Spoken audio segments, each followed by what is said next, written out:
पाठ पढ़ाया। उस वीर महावीर के चरणों में झुका से जय बोलिएगा एक बार प्रेम से होकर, जय बोलिएगा एक बार प्रेम से होकर। यहाँ बैठे सभी श्रेष्ठीगणों एवं जय बोले मूल नायक आदिनाथ भगवान की जय, जय बोले अंतिम तीर्थंकर महावीर स्वामी की जय, जय बोले वर्तमान के वर्तमान आचार्य विद्यासागर जी महाराज की जय। यहाँ बैठे सभी श्रेष्ठीगण एवं श्रोतागणों को मेरा सादर जय जिनेंद्र। मैं गजल जैन विवेक विहार जैन मंदिर से, और आज मेरे व्यक्तित्व का विषय है भगवान महावीर और उनके अपरिग्रह की वर्तमान में आवश्यकता। भगवान महावीर के पंचशील सिद्धांतों में से एक अपरिग्रह। अगर इस सिद्धांत को हम अपने जीवन में अपनाते हैं तो न केवल हमें शांति प्राप्त होगी, पर हमें समाज में भी प्रेम और समानता बढ़ती हुई। क्या है अपरिग्रह? चलिए जानते हैं। चीजों का आवश्यकता से ज्यादा संग्रह न करने को हम अपरिग्रह कहते हैं, और मेरे महावीर कहते हैं कि जितना आवश्यक उतना लो, जितना आवश्यक उतना लो, और फिर अपने जीवन में आनंद को बोलो। अब आज के वर्तमान युग की भौतिक चकाचौंध में दौड़ते दौड़ते कहीं ना कहीं हमारे मन की शांति तो खत्म ही होती जा रही है।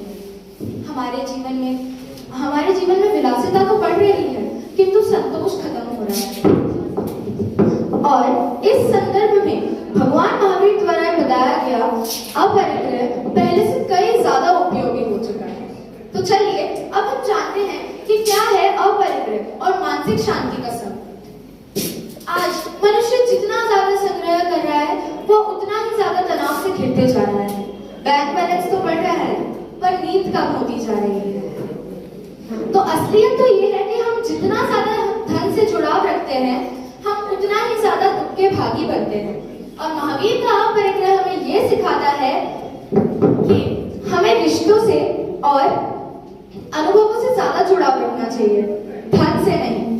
और मेरे महावीर कहते हैं कि निज सुख छोड़ो जग सुख साधो, निज सुख छोड़ो जग सुख साधो, त्याग ही जीवन और अपरिग्रह और संग्रह है बाधा। तो अब हम जानते हैं कि अपरिग्रह कैसे एक श्रेष्ठ समाज का निर्माण कर सकता है। अगर समाज में सभी को समान अवसर दिया जाए व संसाधनों का न्यायपूर्वक वितरण हो तो सारी गरीबी जैसी जितनी भी समस्याएं हैं वो सब खत्म हो जाएंगी।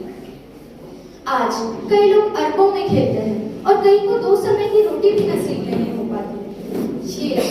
ये समस्या तभी खत्म हो पाएगी जब हम महावीर के बताए हुए सिद्धांत को अपने जीवन में उतारते हैं। आज वर्तमान काल में मनुष्य अपने जीवन में सुख की खोज में है, लेकिन उसने सुख की परिभाषा को ही गलत समझ लिया है।